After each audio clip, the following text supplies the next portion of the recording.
You're probably making decent money these days. Maybe you've got a solid job or built something that generates real income. And yeah, you should absolutely feel good about that. Seriously. A lot of people are still grinding, barely keeping their heads above water financially. But here's the thing that's eating at you, I bet. You look at your bank account and it doesn't feel like you're building anything real yet. You expected to feel different by now, freer maybe, more secure. But honestly, it still feels like you're just moving money around, making more, watching it disappear into rent and bills and life stuff. You're still on the treadmill, just a slightly fancier one with a better view. And that's frustrating because you've been doing everything right. You've worked hard, you've climbed the ladder, you've made sacrifices. So why doesn't it feel like you're actually ahead? I'm Synth, and welcome back, legends. In this video, we explore another critical topic from the world of finance, one that shapes markets, economies, and everyday lives. If you value clear, well-researched explanations without the noise, consider liking the video and subscribing to the channel. Now, let's begin. I spend way too much time thinking about money and why some people seem to glide into lasting wealth while others stay stuck in the same financial position year after year, even when they're making solid income. I've watched people make less money than me feel completely at ease about their future while I was constantly anxious. Here's what I figured out after really studying how this works. There's an invisible threshold, a moment where wealth stops being something you earn and starts being something that builds itself. Most people never cross it, not because they can't, but because they don't know it exists. Today, I'm walking you through exactly what that threshold is, why it matters so much, and most importantly, how to actually cross it. Because once you do, everything changes, not just your account balance, but how your money works, how your time works, what your actual future looks like. And I'm not exaggerating when I say it's life-changing. Okay, so let's start with something real. You're making 70K, 100K, maybe more. You've been working hard, climbing the ladder. You budget, you save. You're not reckless with money. But here's what happens. You hit what I call the income ceiling. And it's not actually a ceiling on your income. You can keep making more. The real ceiling is on how much your income can change your life without you doing anything different. Think about it this way. If you bump your salary by $5,000 a year, that's maybe $3,500 after taxes. Great, honestly, that's real money, but it doesn't fundamentally shift your trajectory. You add maybe $200 to monthly savings. At that rate, at that speed, retirement is still decades away. You do the math, and it's kind of depressing.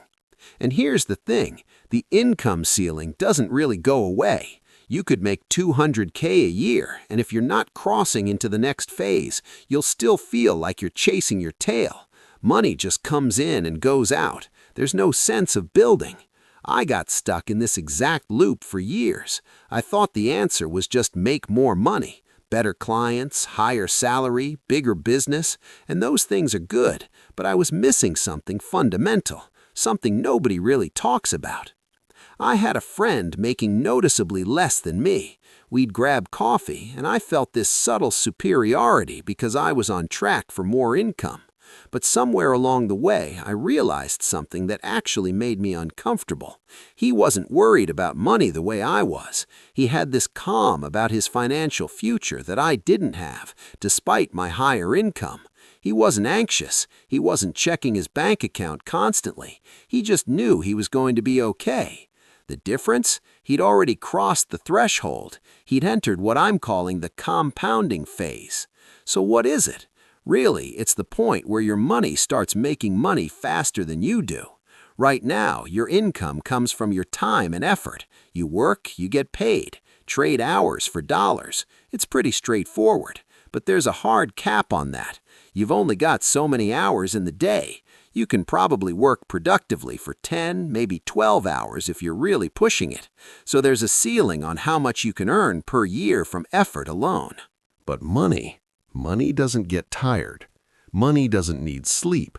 Money doesn't need vacations or take weekends off.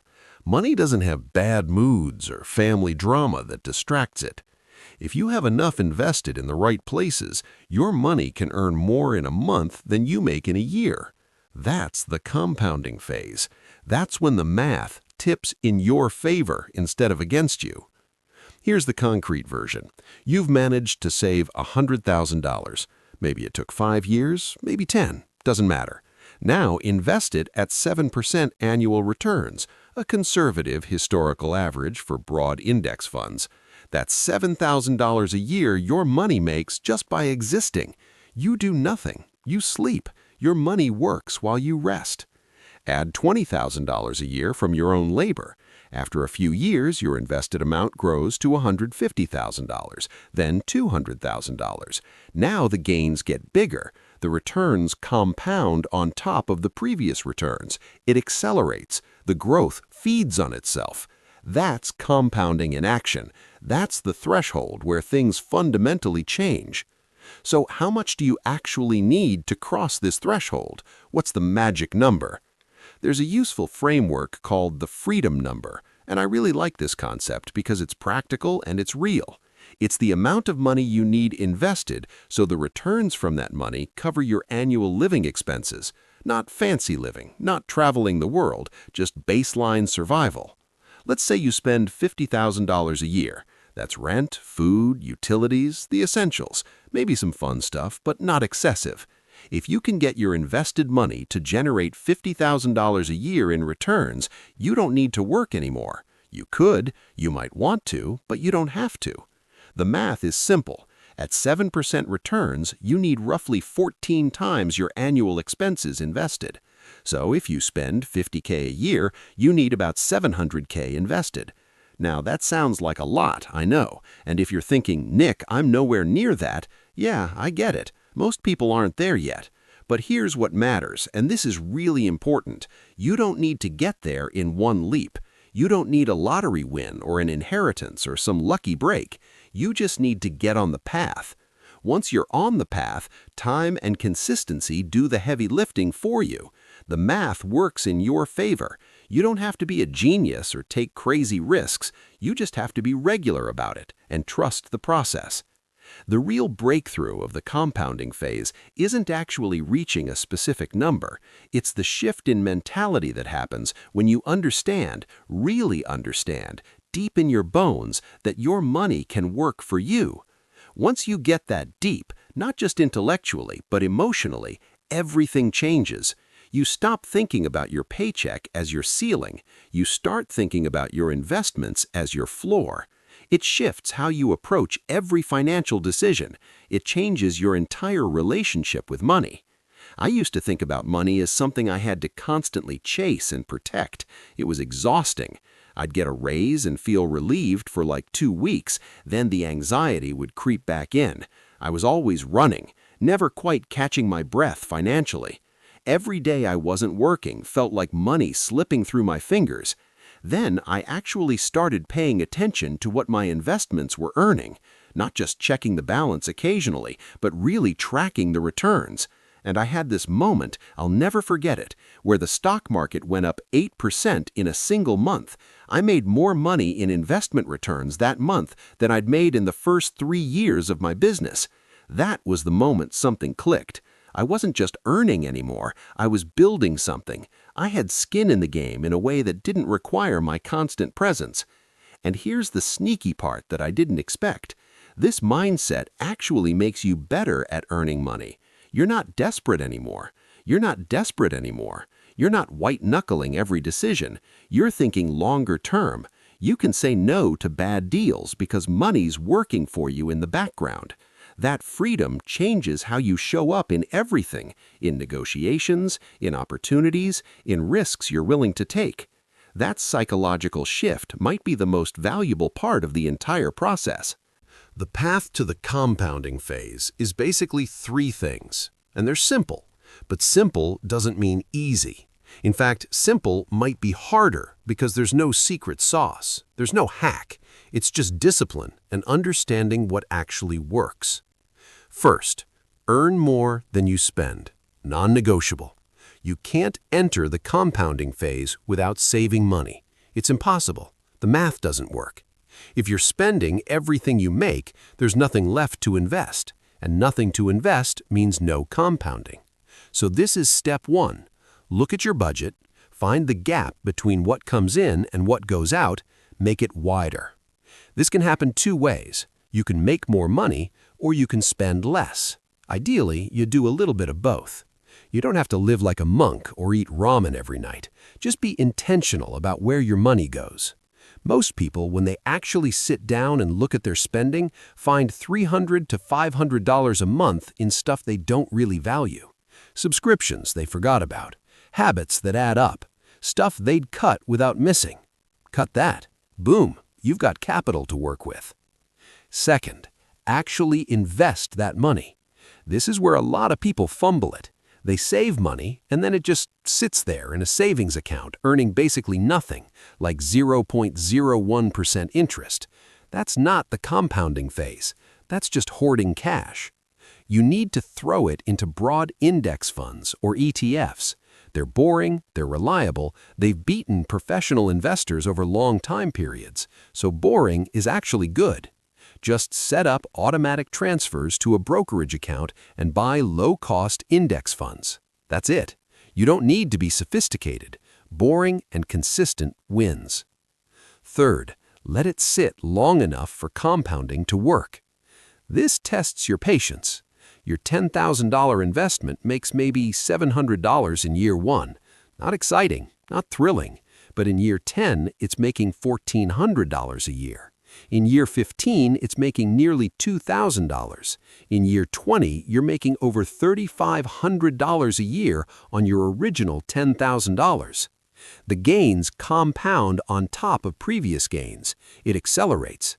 The math gets crazier the longer you wait. The secret nobody wants to hear? There's no shortcut, but there's no mystery either. It's just time and consistency. Pure, boring time and consistency.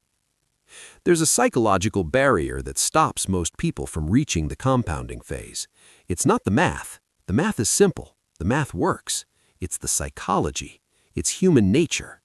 When you start building wealth, it's exciting. Your first $10,000 feels enormous. You're like, wow, I actually have a real emergency fund. I'm building something. But then you hit $50,000 and something shifts. It stops feeling exciting and starts feeling expensive. Like you start thinking about what that money could buy: a car, a nicer apartment, a trip somewhere, a lifestyle upgrade. That's when most people make a decision, usually without even realizing they're making it. Having nice stuff now is worth more than having freedom later. And you know what? That's a valid decision. Nobody's forcing you to prioritize long-term wealth over current lifestyle. Life's short. You should enjoy it. But people who reach the compounding phase have usually made peace with this trade-off. They've decided at some level that the feeling of building something, of having options, of having a future that doesn't depend on their next paycheck, that's more valuable to them than upgrading their car or getting a bigger apartment right now. It's not about being cheap or frugal or denying yourself joy. It's about clarity. It's about knowing what actually makes you happy. Because here's the truth. Once you're in the compounding phase, you can afford the nice stuff anyway. You've just decided to wait for it. And by the time you can afford it, you might not want it the same way anymore. Your priorities shift. I wanted that nice car so badly. Now I could afford 3 of them, but I don't care anymore. I got my freedom, and it turned out that mattered way more than I thought. The other common mistakes, people rush it by taking excessive risk, individual stocks, crypto, risky ventures. Most lose money. Or they stop too early when they hit $50,000 and cash it out to treat themselves. Or they get a raise but just increase their lifestyle so their savings rate never grows. But the killer mistake is giving up after 3 years because it doesn't feel like enough yet. That's right before exponential growth kicks in. Once you're in the compounding phase, your investments generate meaningful income. maybe $3,000 a month, maybe $5,000. Suddenly you have real options. You don't have to take that soul-crushing job. You don't have to stay in a bad situation out of pure financial necessity. You can afford to make decisions based on what you actually want instead of what you need to survive. But more importantly, and this is the part nobody really talks about, your time feels completely different. When you're not in the compounding phase, every day off feels like lost money. Taking a week off vacation, you're actively losing paycheck money. It creates this constant, subtle anxiety. Even when you're supposed to be relaxing, there's this background stress that you're falling behind. But once you're in the compounding phase, your money works while you rest. While you're on vacation, your investments are still earning. While you're sleeping, your money's working. While you're sick and can't work, your investments are still compounding. No guilt, no stress. That's a completely different way to live. That's the real benefit. It's not just the extra income, though that's nice.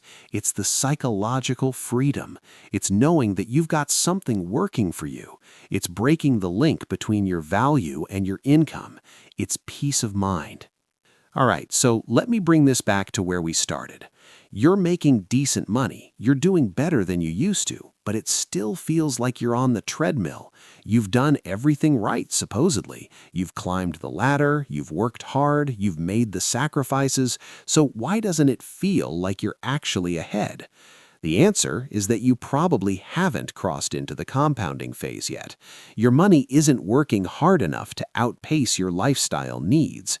But here's what's important. That's not a permanent condition. It's not a destination you either reach or you don't. It's a threshold, and thresholds can be crossed. The path is simple, maybe too simple, which is why people don't take it seriously. You save more than you spend, you invest that money in boring, reliable things, you give it time, and then, at some point, maybe 5 years away, maybe 10, depends on your starting point and your savings rate, your money starts making more money than you do. Everything shifts. Not because you've become wealthy in the traditional sense. You might not be rich, you might not have a fancy car or a huge house, but because you've become free. Free from the desperation of needing your paycheck, free to make decisions based on what you actually want instead of what you need to survive. Free to take risks, free to rest when you need to rest, free to change directions, free to walk away from things that don't serve you. And honestly, I think that freedom is what people are actually looking for when they say they want to be wealthy. It's not about buying stuff or showing off or proving anything to anyone. It's about time. It's about options. It's about not being controlled by your financial circumstances. It's about peace. So if you're not in the compounding phase yet, don't despair. Don't feel like you've failed or you're too far behind. You don't have to be perfect. You don't have to make 6 figures. You just have to start. Widen the gap between what you make and what you spend. Put that money somewhere it can actually work for you. Then be patient. Will it be easy? No. There'll be moments where you want to give up, where the progress feels invisible, where you wonder if it's even worth it. You'll see your friends buying nice cars and taking fancy vacations, and you'll feel the temptation. That's normal. That's part of the process. But here's what I know from watching people who've made it.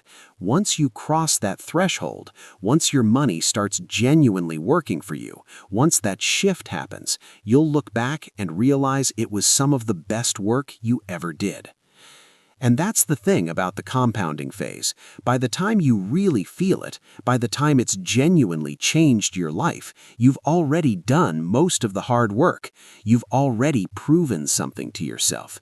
You've already decided that your future matters. You've already committed to something bigger than your current circumstances. And that decision, more than anything else, is what makes you truly wealthy. Thank you, legends, for watching this video.